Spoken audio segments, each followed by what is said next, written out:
Hello, everybody. Welcome back to Spitball Cinema. I'm David. I'm Scott.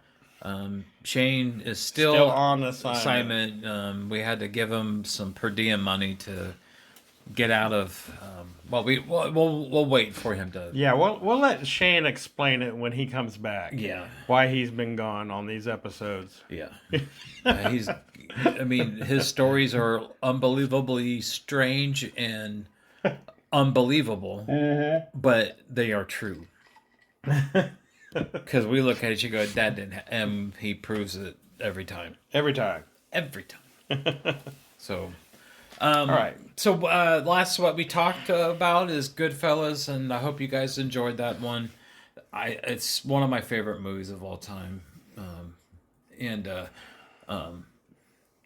I remember I had some friends that worked at the Dollar Theater that was playing Goodfellas, and they had like one of those huge banners that had Goodfellas, and then it had like the picture of Pesci and Sorvino and all that.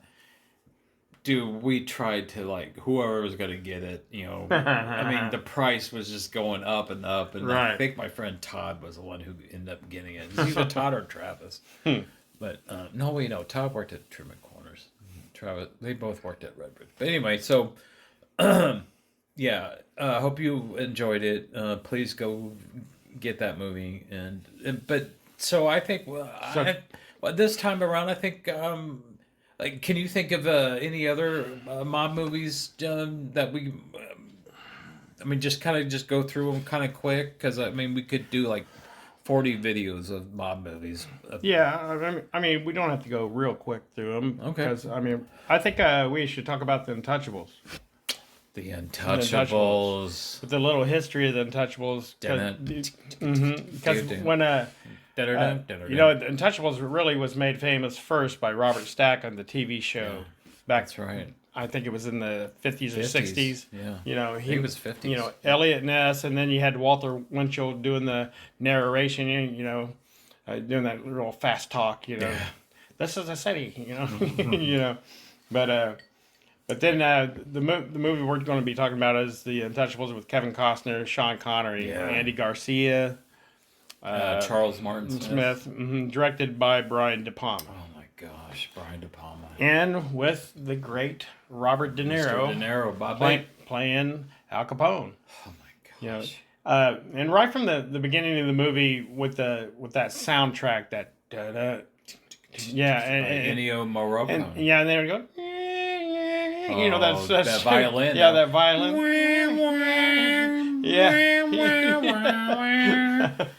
I mean, you were just strapped in your seat, and I remember you saw those cool shadows. I remember when that came out because I had seen, I think, Kevin Costner in like Silverado.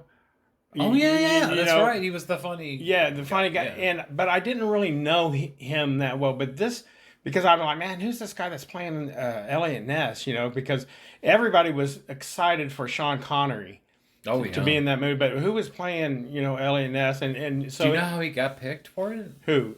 Kevin Costner? Yeah. No, I don't. Oh, I thought you. No. I'm sorry. What the hell? I thought maybe you knew. No, I don't know. I don't know why he picked him for that. But he just. Wait a minute, did Harvey Weinstein produce it? That I'm not sure. Okay, I'm not sure on that. That's probably why he did get picked. But it was made in 1987. And just from the beginning of that, they have Robert De Niro sitting in a barber chair. Yeah. And he's getting shaved. And the reporters are asking him, how come he has, since he seems like to be the mayor of the city, how come he hasn't been elected? And he starts, he does that Robert De Niro grin. And he said, well, I tell you, it's funny. We laugh because it's funny, but we laugh because it's true. And he starts going into this whole, and the guy, he's trying to shave him, and he's talking to the reporters, and he kind of moves his head, and the guy nicks him accidentally, and the guy's eyes get all big, which the guy who was shaving him played Luca Brasi in The Godfather. Yeah, wow, that's cool. And so De Niro takes his finger in his blood, and he says, there is violence in Chicago. He said, I come from a tough neighborhood. He said, but there's not violence. It's not created by me. because it's bad for business. And then it goes to where they're trying to extort this local bar owner. And remember, the little girl comes into the bar, Yeah. and she's getting some like soup for her mom who's sick, and one of the guys in there, he sets a bomb and just walks out, and she goes over, hey, mister, you left your briefcase. She's holding up, and it just explodes, and you saw the and you're the just pigtails fly up. yeah, in you're flames. just like, what the fudge? Yeah. You know, and then it goes from LNS, starting. He's just beginning to come in because His wife cuts those carrots and celery. And it's all about prohibition because at that time in history, you weren't allowed to drink alcohol, no alcohol because of prohibition. And that's actually prohibition caused the mafia to actually rise up because that's when they made all their money from the bootlegging and stuff. Everybody was buying it. Yeah, everyone. Absolutely. So, but for me, the Untouchables, I remember when it was coming out, I was like grabbing magazines off the supermarket and was like, man, this looks great. Sean Connery, because I'm a big Sean Connery fan. I love, Right. He's my favorite Bond, James Bond. And this was just like at the peak. I mean, he had just come full circle, and he plays this old, tough Irish cop, Malone, and he does it just perfect, being that character.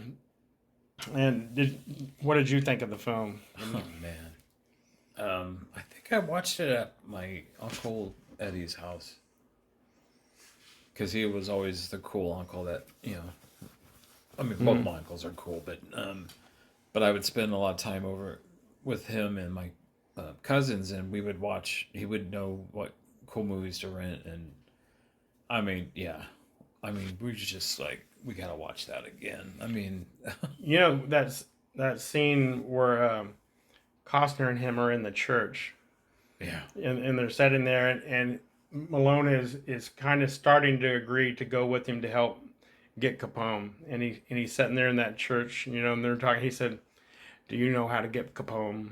He puts a knife, you pull a gun. You send one of his or he sends one of yours to the hospital. You send one of his to the morgue. Yeah, that's the Chicago way, you know." Oh. And he said, "That's how you get Capone." He said, "Now, are you willing to do that? Are you prepared to do that?" I mean, just that. But he tells him, like, we're going to have to get dirty. He said, you can't just be an angel going strictly by the book. The rules, We're going to have to get our hands dirty. Because be the dirty guy, you got to become dirty. Because we're going to be fighting these animals. These guys they don't give a shit about life. They don't give a crap about anything. So, and then when they go and they're trying to find other people and they go to the police academy and Andy Garcia is playing the new recruit, and Malone, he's such a street smart guy that he can pick out things. Bullshit. And he goes, "Stone, George Stone, that's your name?" He said, "That's your name?" And he said, "What's your real name?" And he goes, "That is my real name." "No, what was it before you changed it?" And he says this Italian name, and he goes, "Oh, that's all we need is one thief and a wop on the team," like that. And he says, "Hey, what'd you say?" Remember Andy Garcia? He kind of hits him on the elbow, and he said, "What's that you said?" He said, "I said you're a member of a lying, no good race." And Andy Garcia pulls this gun out and puts it underneath his chin, and he said, "That's much better than you stinking Irish pig." And he goes, "Oh, I like him. This is the guy we need." That's a great scene. Yeah, and Andy Garcia was like actually nervous. Yeah, he was like, what the hell just happened? Yeah, I'm a he said, you just joined the Treasury Department. That's why he's so good. Yeah. Andy Garcia is just one of the best actors I ever met. And then they just picked that Charles Martin Smith. He's just an accountant that just happens to be at the right place at the right time. But Connery knew he would be pure and not have any bullshit, Everybody was sad when they got brutally killed. Oh, yeah. Yeah, when he gets killed in the elevator. Oh, my gosh. Yeah, that was horrible. And one of the things that, that guy that plays Frank Nitti, Capone's number two man. He was so creepy. Oh, I You know. just creepy. I forget that actor's name, but he's very Yeah, creepy. he's a very good like bad guy character actor and stuff. Oh yeah, yeah. But and then I they should know his name, damn it, because he was in Billy something, isn't it? I think so. Yeah, Drago, Billy Bill Drago. Drago. That's Yeah, it. yeah. He's so creepy looking and stuff, Oh, And and then they have the scene where they go to Canada to try to get the bookkeeper, and they're Connery, and again it all goes back to Connery. He's like the guy that's kind of coddling these guys, teaching these guys what to do. And remember, they're sitting in that cabin, and Andy Garcia checks his gun, and he says, "Did you check that already?" And he said, "Yeah." He said, "Well, then leave it alone." He said, "You're a good cop." He said, "Don't even, He said, just relax. Don't be nervous." He said, He knew "Just." he was the shit. He said, "Just be prepared." He said, "Don't wish for it to happen. Don't even want it to happen." He said, "Just be prepared for when it happens to be prepared." Yeah, that is a great. And then they go, running on those horses and stuff. It's a great shootout scene and stuff. It really is. Yeah. And that baby in the carriage. Oh, towards the end. Well, before we get to that, let's talk. Go ahead. Sean Connery when they kill him. I mean, that guy comes into his house, that Italian guy, and he's got that knife, and the way the camera's like following him through that long shot, you look and you don't see him. Then you see Connery like walking across his apartment, and he's coming up closer and closer to Connery, and all of a sudden Sean Connery turns around, he's got that shotgun, and he said, "Well, isn't that like a wop?" Brings a knife to a gunfight. He's a typical. It's the typical Irish Italian. Feud against each other. Yeah, feud against they have these kind of racial stereotypes against each other. Everybody. They're always fighting, doing that. And he says, "Get out of here, you dago bastard!" He's chasing him. And as he walks out, then that guy's waiting for me, and he just lights him. My mouth dropped open. My heart sank. Because they just riddle him with bullets. Just... Yeah, they don't just kill him, ladies and gentlemen. It makes the Sonny Corleone, Godfather. Kelly and the Godfather look like Tinker Toys. They just... Yeah. I don't know how many squibs they put on Connery, but it had to be a lot. They didn't have them cut back that scene, but... Yeah. They just riddle him. And then after he gets killed, you're just like, man, because he was so... Connery just has that presence about him. When he's on film, you were drawn to him. Oh, yeah. And so then when they go to the train station, they got the baby carriage, like you were saying. They do this slow mode, where the lady's trying to get the baby down there. Dude. And then here comes the bad guys, and Costner's and he's got the baby carriage in one hand, trying to help her down the steps. And there's the guy he's looking for, the bookkeeper, Dude, it's one of the best scenes of a movie. Yeah, it's a slow mode.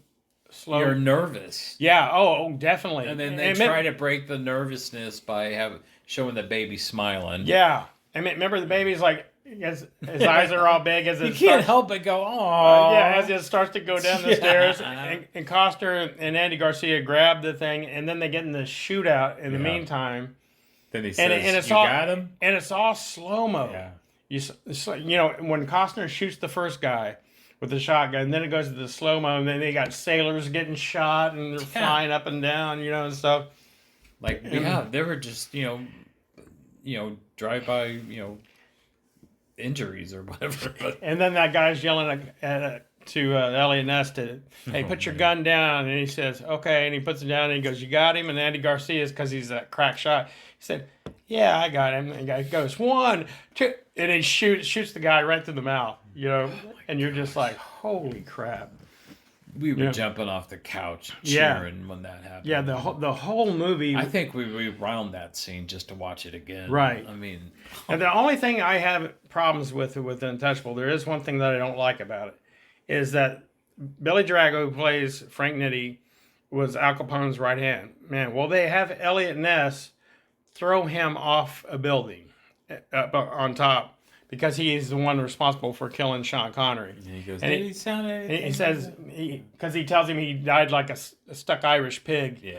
You know, and then he throws him off and he said, did he sound anything like that? The guy's like, you know, and falls down.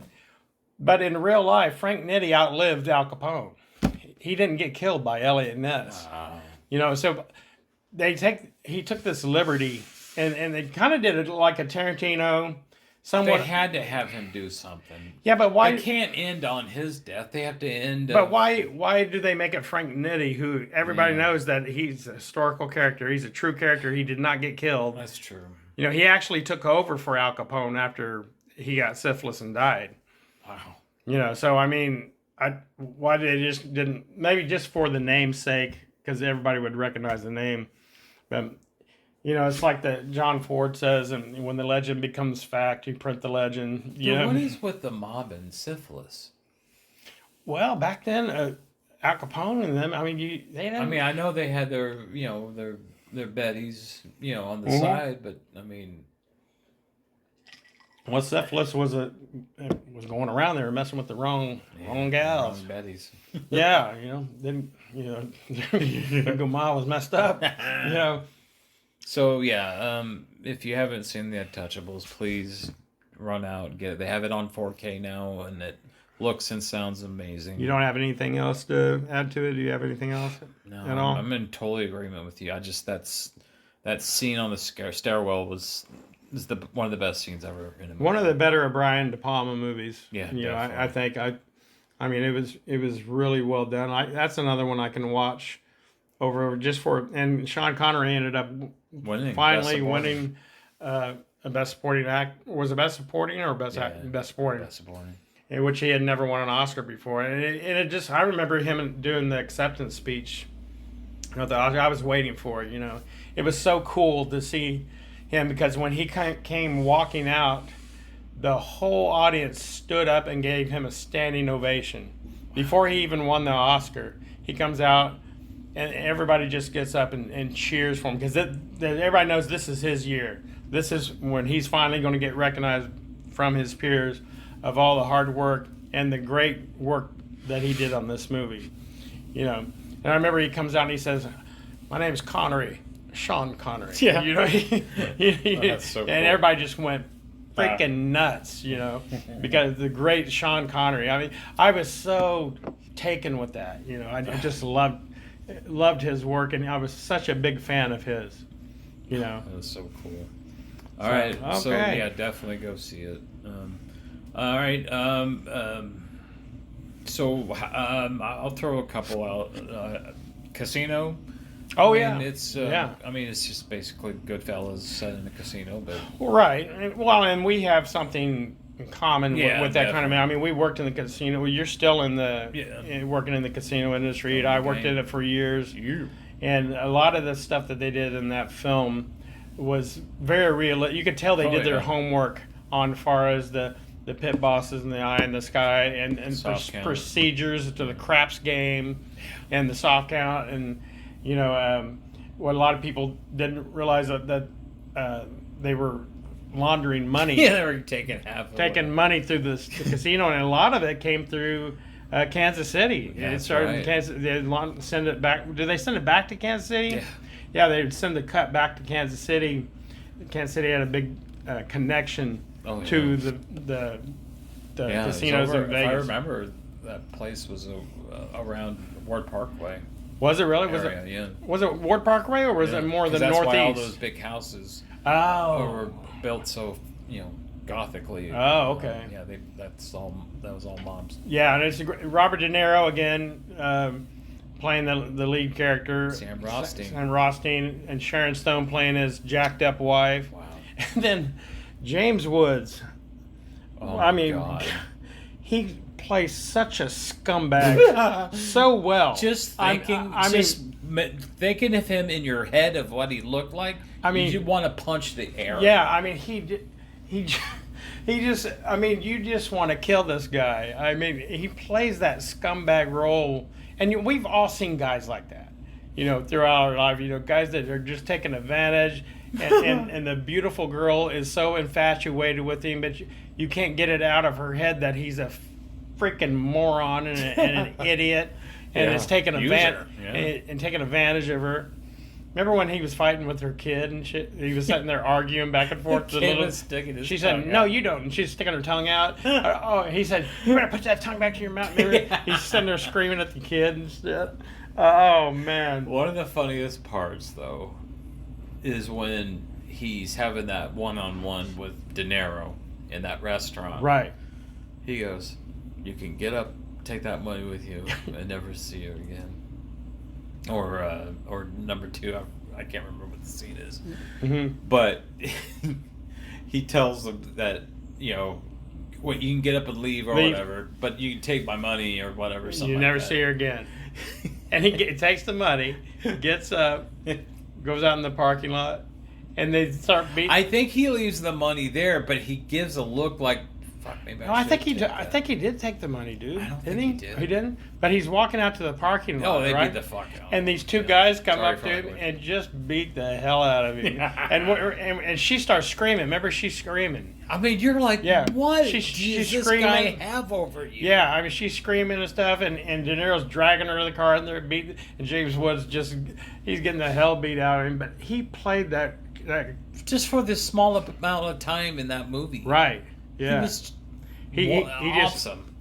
And then you had Joe Pesci playing. They're playing similar roles that they did in Goodfellas. I mean, it's a different story and stuff, but and it's a true story. It really happened. I watched a documentary on YouTube about the real mob guy that Joe Pesci played. Oh yeah. I can't think of the guy's name. Yeah, but I mean, he was the same. Yeah, he was small. He was a small guy, and I mean, he was a little bit younger and chubbier than what Pesci looked like in the movie. But right. I mean, it's just like, oh my gosh. I mean, they really did their homework for that movie. Oh yeah, and remember that scene? Nicky Santoro was the guy's name. Nicky. Oh.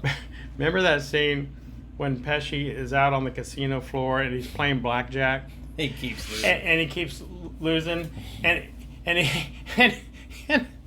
he's giving that dealer, I guess because I had been a dealer at one time, he's giving that dealer so much shit, that lady, and he goes, "Hey, you have the F can you be smiling as you're taking my money?" And then she gets tapped out.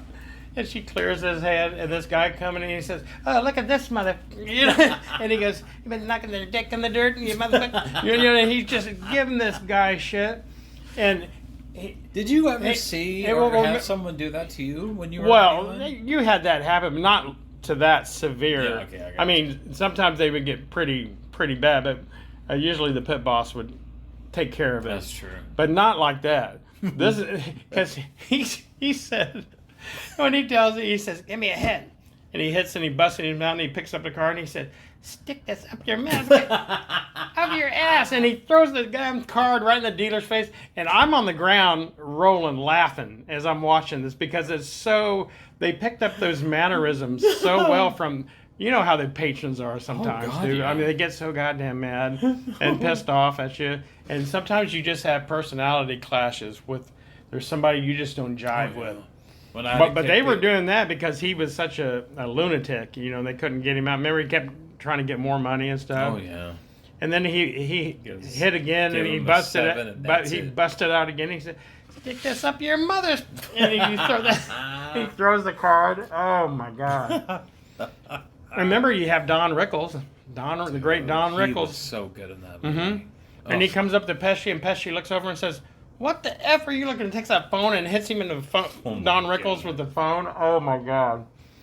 I mean, it's all through or that part when he's on the phone with De Niro and De Niro's telling him about that cowboy guy that was disrespectful. He's got his feet up on the poker table. Tell my friend to go. What did he called him? He called him about every name of the book. You hillbilly mother! You better. You better wish he, You better hope and pray he lets you back in. Hey, Sam, he's really sorry. Yeah, he's a good guy. Yeah. But he just, and then where you had the other scene at the very beginning of the movie when De Niro asks that guy, "Hey, is this your pen?" And he goes, Oh "I my want you to God. take that pen and stay." And You hear that guy going, yeah, and he grabs the pen and just starts sticking it. He said, "You hear that, Ace? You hear that? You hear a little squeal? You hear a little girl?" And Pesci is just "That's the little girl that told my friend to go fuck himself." yeah. Listen to that little girl, Ace. You know, oh my. And then he starts And they messing. show that slow drip of blood, Coming from the pen. Oh my Oh yeah. God.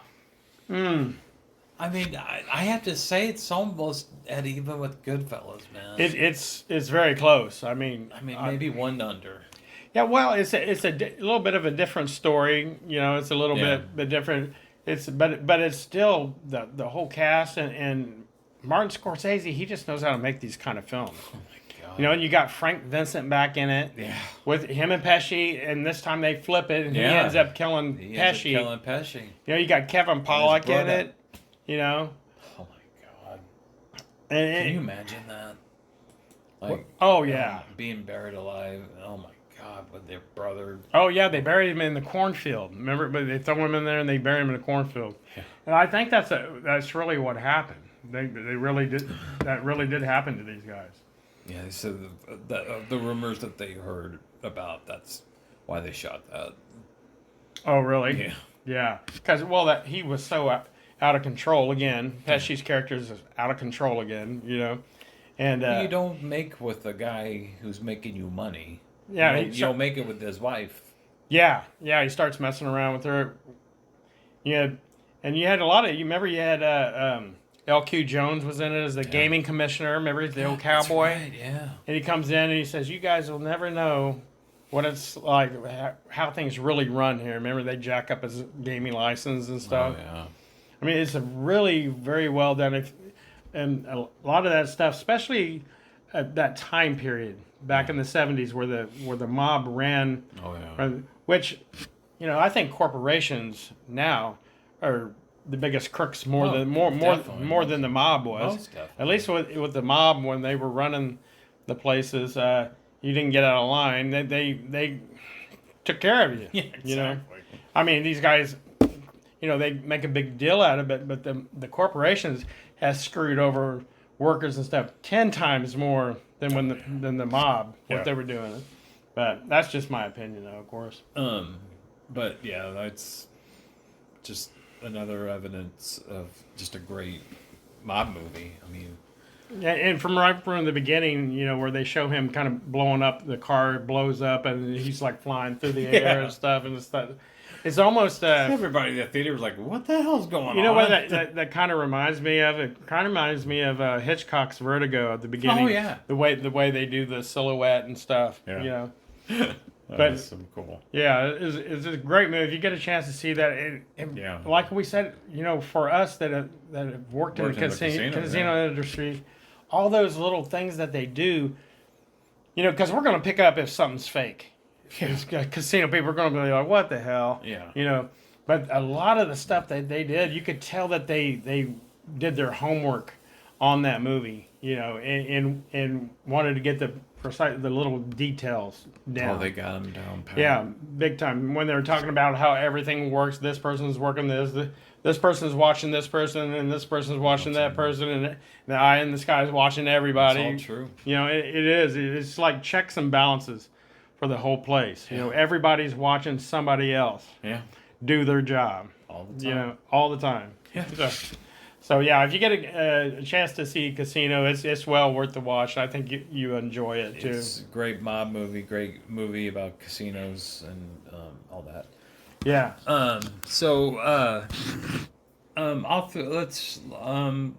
Let's throw one more Okay. your way. How about like Hoffa? I mean, that's Yeah. Oh yeah. Absolutely. with With Jack Nicholson. Jack Nicholson, playing Danny DeVito. the Teamsters leader Jimmy Hoffa Yeah. about his life. That movie was crazy. Yeah. That movie Nicholson. You know, people always say Jack Nicholson plays Jack. He's always playing Jack. Not so much in Hoffa. No, he Not so much in Hoffa. When I watch Hoffa, I don't think of him as Jack Nicholson No. being crazy and doing his stuff. He actually was really the way his his accent, the way he does his dialogue and stuff is really spot on. It's not like it's like he really took that role very seriously. Not just because when you see him in Cuckoo's Nest or you see him in The Shining, although you love those characters and stuff, but it's Jack kind of being Jack, that crazy. But in this one, he was more subdued and more to the point. And Danny DeVito directed that. He's the one that directed it. About that. Danny DeVito stars in it. He's kind of somewhat. It's almost like you're watching it through his eyes. Yeah, because the character it was a fake character. Right, it was a fake character. But the way Nicholson portrayed Jimmy Hoffa and showing his combative conflicts with the Bobby Kennedy, and basically, it makes you want to research Hoffa more after you see it made me want to join the Teamsters. Yeah. I mean, God dang. But you see how when Jimmy Hoffa was starting out and the Teamsters were starting out, how the working conditions for truck drivers and people were just horrific in this country. The things that they were making them do as far as labor. And I mean, that's one of the reasons why we have labor laws that we do now, because of the way these I don't know if it was corporations, but big companies were taking advantage of the worker and just running them into the ground. And if they got hurt or sick, they were just screwed. They didn't have no benefits. They didn't have nothing. They were just out of a job. Get rid of him and bring somebody else in. Well, the Teamsters came in. They changed all that. They said, we're not going to do that. And they had to do some really tough. I mean, this wasn't just, everybody was all nicey to each other. I mean, they would get bats and beat the hell out of you, if you wouldn't sign up and stuff.